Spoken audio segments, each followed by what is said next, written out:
नमस्कार दोस्तों, स्वागत है आपका मेरे चैनल गोविंद गोपाल में। फिर से एक बार दोस्तों इस वीडियो में हम बात करेंगे एमओयू को लेके, यानी कि एसबीआई बैंक के साथ बेसिक शिक्षा के हुए समझौते को लेके कार्मिकों को कैसे लाभ मिलेगा बीमा का, उसके बारे में विभाग ने अब पत्र जारी किया है। अपर मुख्य सचिव जी ने सभी जिलाधिकारी महोदय को और जिला विशेष शिक्षा अधिकारी महोदय को आदेशित कर दिया है।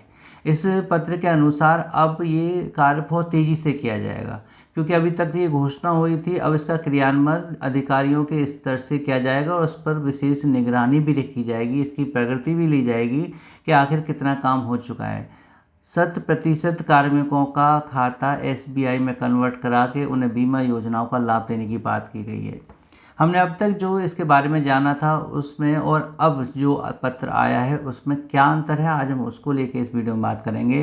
कौन कौन सी मुख्य बातें ऐसी हैं जो पहले हमें नहीं पता थी लेकिन इस पत्र को पढ़ने के बाद पता चली है। तो हम चलिए शुरुआत करते हैं और सबसे पहले बताएंगे कि जैसा हमने आपको बताया था कि शिक्षकों के लिए सैलरी अकाउंट होना ज़रूरी है। शिक्षकों का जब खाता सैलरी अकाउंट होता है तो वहाँ SGSP लिखा हुआ आता है, यानी स्टेट गवर्नमेंट सैलरी पैकेज। लेकिन बात आ रही थी कि क्या संविदा कर्मियों के लिए भी यही सैलरी पैकेज बनेगा, जबकि उनको तो मानदेय मिलता है, तो उनके लिए CSP बनेगा, कॉरपोरेट सैलरी पैकेज। तो वहाँ ये बात ध्यान रखने की है कि अब जो स्थायी शिक्षक हैं उनके लिए तो सैलरी पैकेज पहले से ही SBI में फॉर्म मिलता है, उसको भर सकते हैं। लेकिन CSP के लिए आपको इस पत्र के साथ प्रारूप दिया जाएगा, उसको आपको भरना होगा। भले ही इस PDF के संग वो प्रारूप नहीं दिया गया है, वो जल्द ही विभाग के द्वारा सभी जगह सर्कुलेट कर दिया जाएगा। शायद संविदा कर्मी उसे भरकर अपने खाते को, जो भी उनका खाता है SBI में, उसको CSP में बदलेंगे। संविदा कर्मियों के लिए ये विशेष बात है कि उनके लिए एक प्रारूप दिया जाएगा, उसको भरने के बाद ही उनका खाता CSP में बदला जाएगा। ये मुख्य बदलाव था, जो पहले नहीं था वो अब हम आपको बता रहे हैं। और भी बता देते हैं क्या क्या है इसमें। ये आपको बता दें कि CSP के अलावा आपको ये बात ध्यान रखनी होगी कि यदि 90 दिन के अंदर खाते में वेतन या मानदेय क्रेडिट नहीं होता है तो बीमा का कोई भी लाभ आपको नहीं मिलेगा। जी हाँ, 90 दिन तक अगर सैलरी या मानदेय नहीं आता है तो बीमा का लाभ आपको नहीं मिलेगा। इसके अलावा और जो खास बात है वो ये कि अभी तक ये था कि संविदा कर्मियों को 30 लाख तक का ही इंश्योरेंस मिल रहा था, एक्सीडेंट का हो चाहे वो एयर का हो। लेकिन यहाँ पर बात कर रहे हैं कि यहाँ पर 30 से 80 लाख तक का इंश्योरेंस मिल सकता है।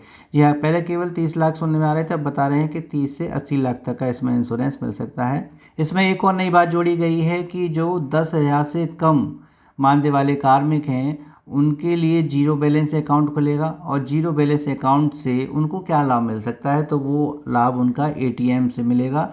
ATM या पर्सनल एक्सीडेंट इंश्योरेंस उनका हो जाएगा, जिसके अंतर्गत उन्हें 2 लाख का एक्सीडेंटल इंश्योरेंस कवर मिलेगा। बाकी इसमें और जो बदलाव हुए हैं उसको बता दें कि समझौता ज्ञापन का क्रियान्वयन सुचारू रूप से अब होगा और इसकी निगरानी विशेष तौर पर की जाएगी।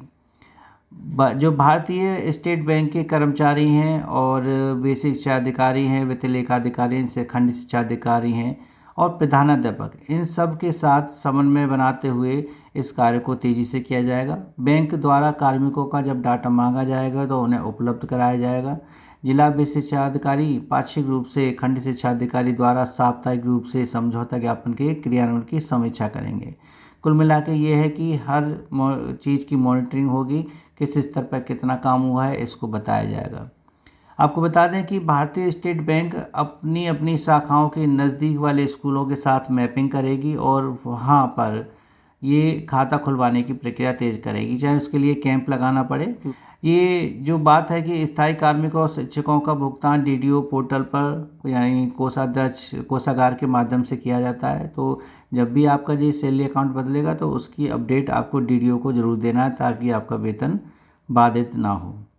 बैंक द्वारा जो कैंप लगाकर समझौता ज्ञापन का प्रचार किया जाएगा वो बहुत इम्पोर्टेंट है, क्योंकि इसमें पैम्पलेट भी छपेंगे, सब कुछ विस्तार से बताया जाएगा।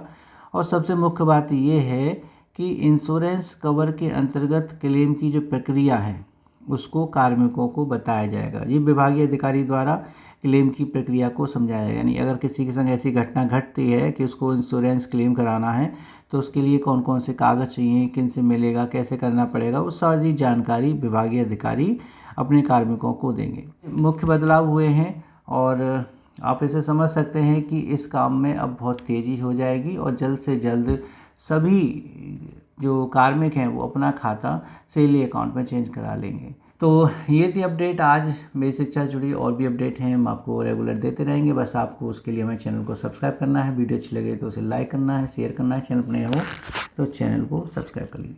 मिलेंगे आपसे अगली वीडियो में ऐसी कुछ अपडेट के साथ। तब तक के लिए नमस्कार, जय हिंद।